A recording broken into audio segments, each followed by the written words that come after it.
You don't look autistic. While those four words may seem harmless or maybe even a compliment, they can actually sting really deeply. To an autistic individual, it can feel invalidating or dismissive, as if their lived experiences aren't real or worthy of recognition. I'm Jodi Carlton, and I'm a neurodiverse relationship expert. And today, I want to talk about microaggressions and stereotypes and the impact these unintentionally harmful statements make on autistic individuals, but also their partners and family members. But before I break it down for you, if you really want more content like this, be sure to like and subscribe. It lets YouTube know that you are enjoying this content and learning from it, and it will send you more, and will also send it to other people. So if you've been following me for a while, you probably know that I have an autistic daughter who's a young adult. Well, she was diagnosed when she was 5 years old at the Vanderbilt Treatment and Research Institute for Autism. So over the years, she's been tested multiple times by different providers in the school system, and there's never been any question at all that she's autistic. Her traits have shown up very clearly. But she regularly, through the years, has also been told by people that she doesn't look autistic. And that has become even worse for her as she's gotten older and learned how to accommodate herself and meet her needs, and also to mask. And I'm going to talk a little more in this video today about how masking is both a good thing and bad thing. It's a double-edged sword. The thing is, a lot of professionals still don't even recognize what autism looks like because there are so many stereotypes and old research that's based on young boys.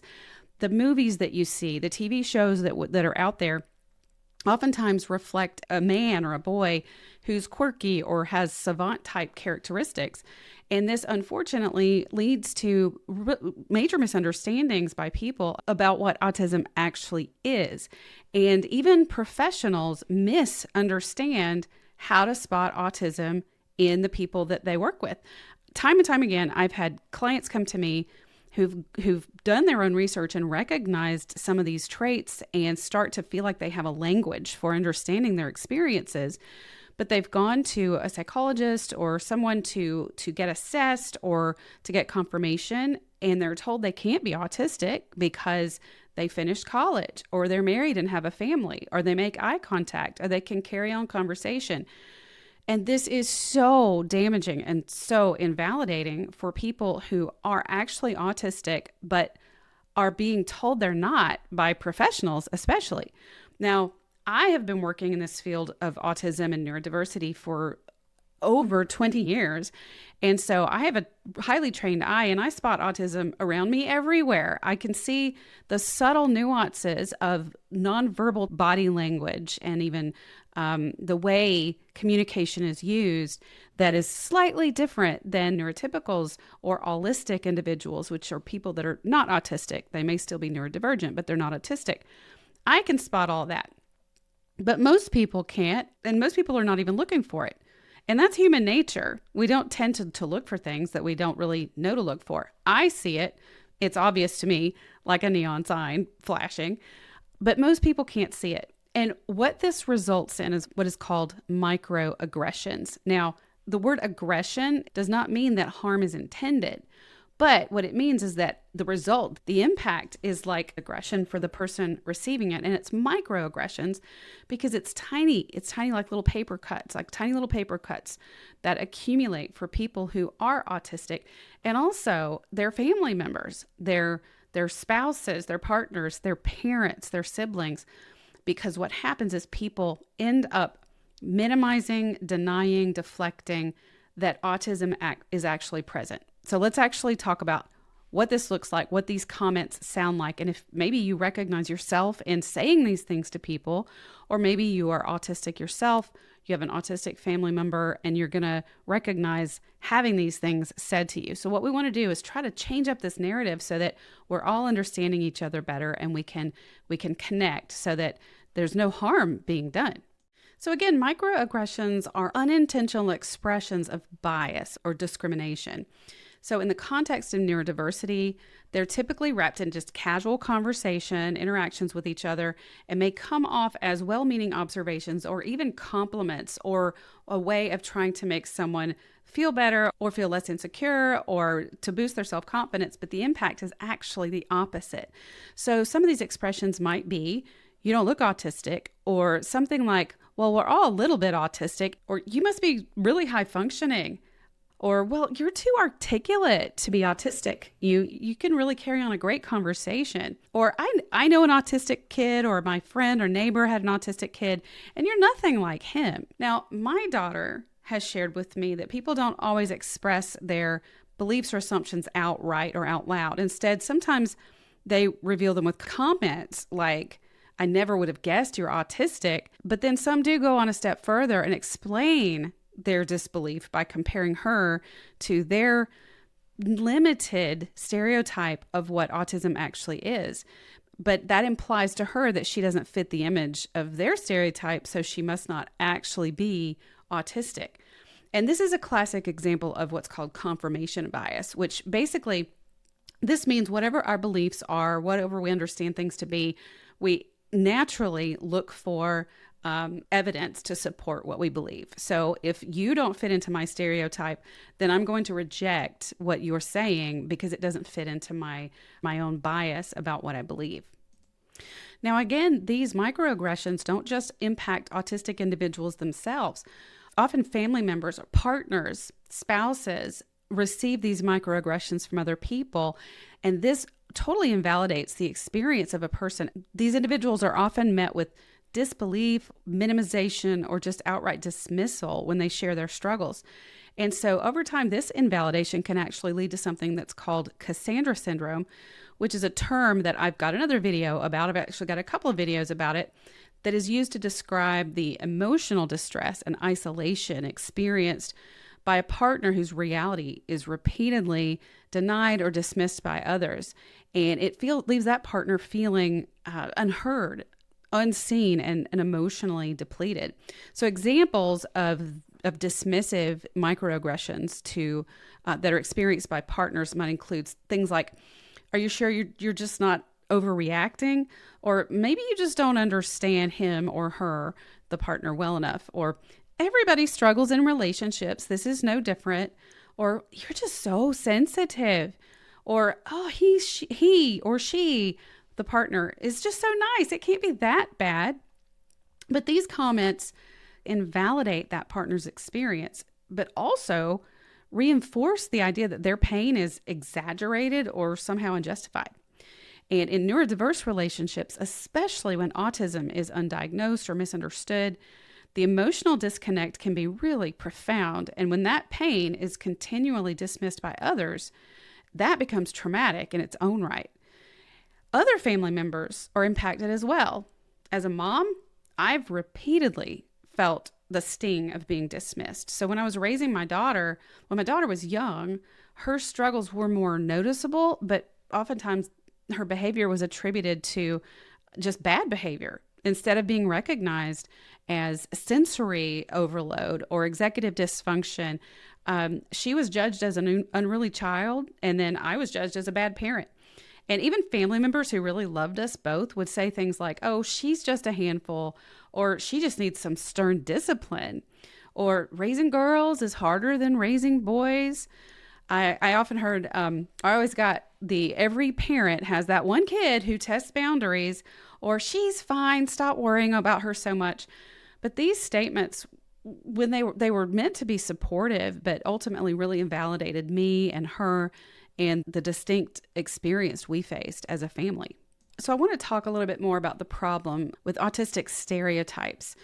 Most people still picture autism through a very narrow, outdated lens, and one that's shaped more by outdated research and even clinical understanding of what autism actually is, that it's a pathology, that it's something, a disorder, that it's something wrong, when in reality it's a neurotype, which is a form of brain hardwiring that is very much genetically passed along generation after generation.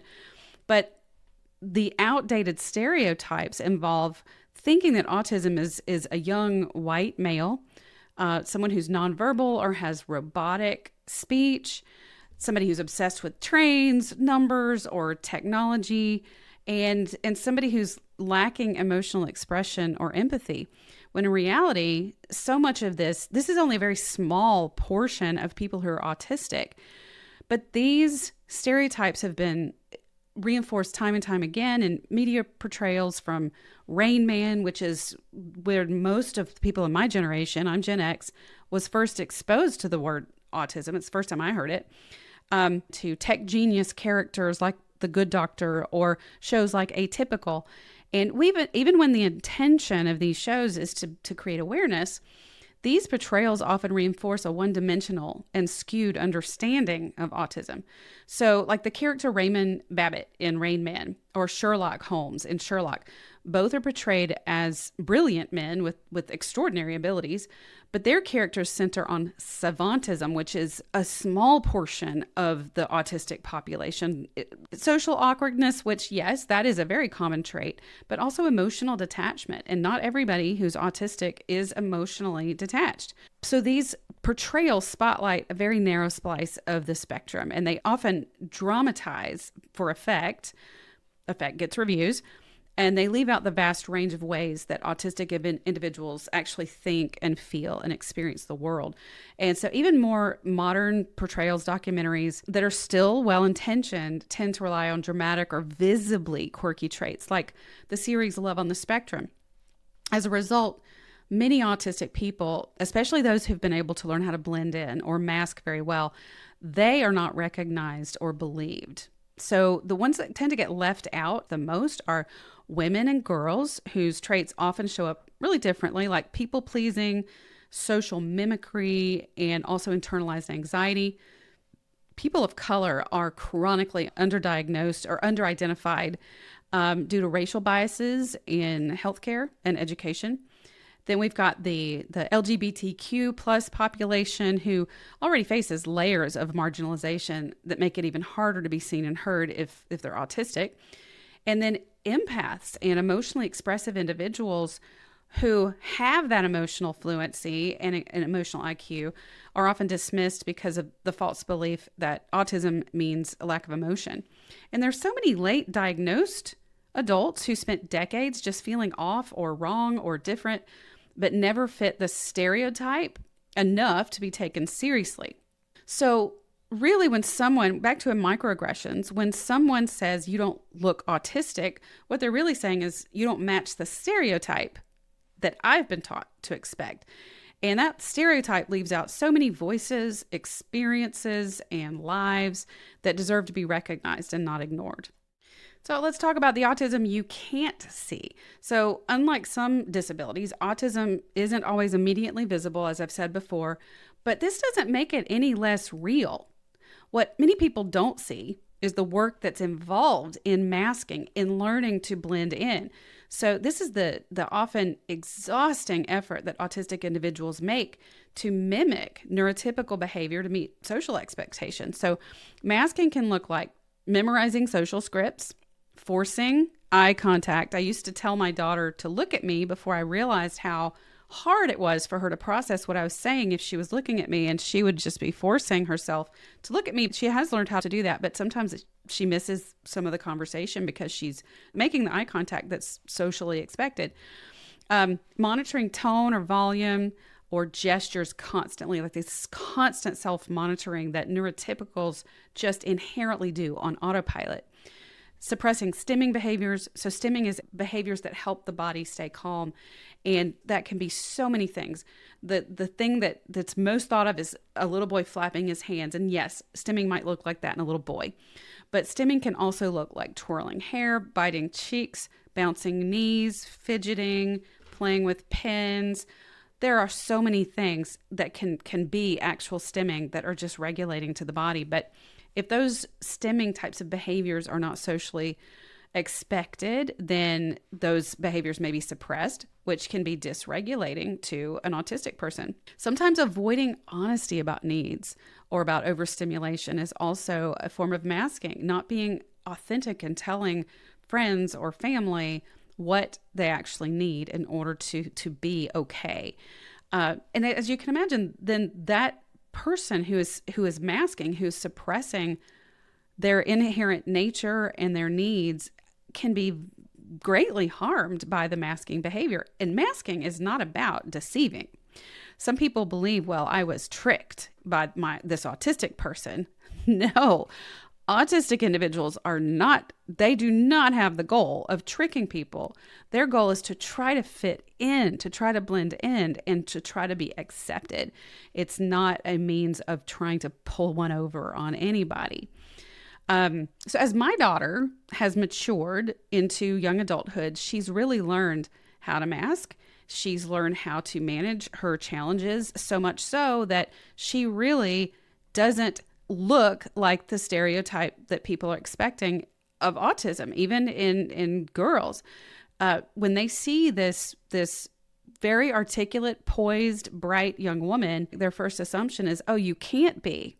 But then that completely invalidates her because she knows they don't see the years of occupational and speech therapy, all the psychological evaluation, the work that she's done, the hours that she's done studying people, studying human behavior so that she knows how to fit in and how to blend in. It's a double-edged sword for her because on the one hand, she does fit in more, but her very ability to fit in makes her autism invisible to others. And there is a cost to masking.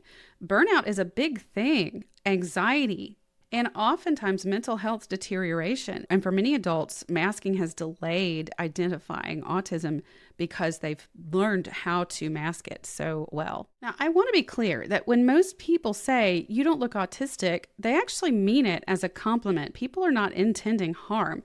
But if you're one of those people that if you know you've said this to somebody, then I want you to know that your intent doesn't erase the impact. So, because when we dismiss someone's identity, whether it's through disbelief or surprise or minimizing, it sends a message that their lived experience is invalid to us. And that message is internalized by them over time, and it becomes a narrative for autistic individuals that they store about who they are, whether they're normal enough or maybe they're too much. And I wanted to read a quote that my daughter sent to me. I told her I was recording this video and I asked her to share with me just a few words about her own experience. And I want to read this quote to you. So in her words, she said, "While people don't mean it in a completely bad way, I don't enjoy it when someone tells me you don't look autistic because it basically feels like an erasure of a part of my identity. And this identity is an essential and huge part of my life." Now, strangely enough, microaggressions don't always come from strangers. And sometimes the ones that hurt the most are the ones that come from people that autistic individuals love, the people they rely on, their own family members, their spouses or partners, their parents even. And they accumulate over time, which then harms the relationship. So an example of some of these are, you're being too sensitive. You should have just told me you were feeling uncomfortable. You're overthinking it. Everybody has trouble with that. It's not a big deal. Why are you reacting like this? You seem fine to me, or I think you're just anxious. Now, these may seem small, but they're like those, like I said, they're like those emotional paper cuts, one after the other. And over time, it reinforces a damaging message that your experience is wrong, your perception is off, your needs are inconvenient. And so for somebody who already masks their struggles, second guessing their reactions, these messages are especially wounding, and they chip away at self-trust and foster a sense of chronic self-doubt. They may think, well, maybe I am being too sensitive. Maybe I should have handled this better. Maybe I am the problem. As a mom, I have to admit that I've made some of these comments myself. And even though I would never intentionally hurt my daughter, it took me some time to recognize that my words were really more about me and my own discomfort or need for clarity more than her.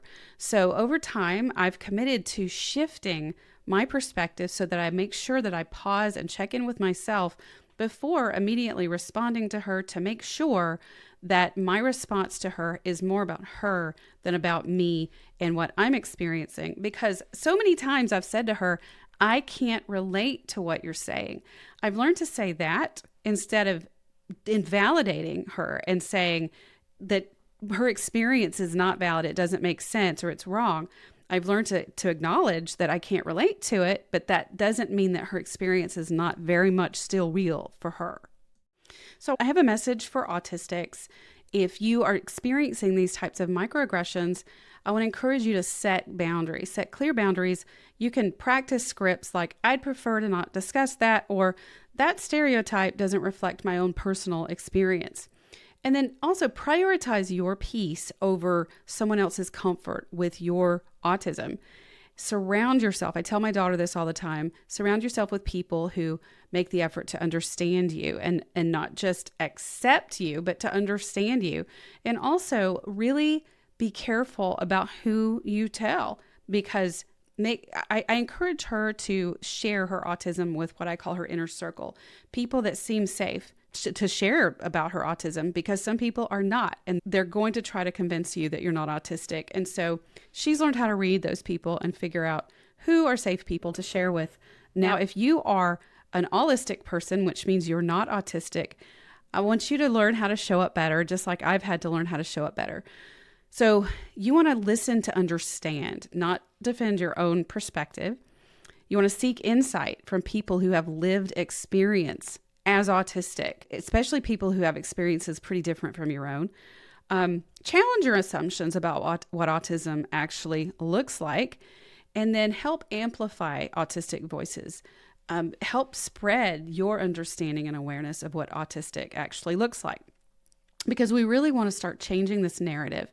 Autism is a neurotype that involves genetically driven neurological hardwiring, and this influences how people process the world, how they communicate, think, feel, and relate to others.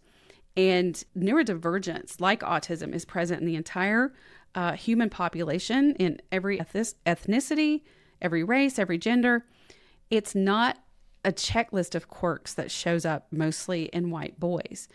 Autism can also look like creativity and innovation, empathy and integrity, deep connections. I know I have deep connections with the autistic people in my life. So there's a saying, if you've met one autistic person, you've met one autistic person. And what that basically means is it's a reminder that there's no single experience that defines autism, and no stereotype can encompass the full range of autism.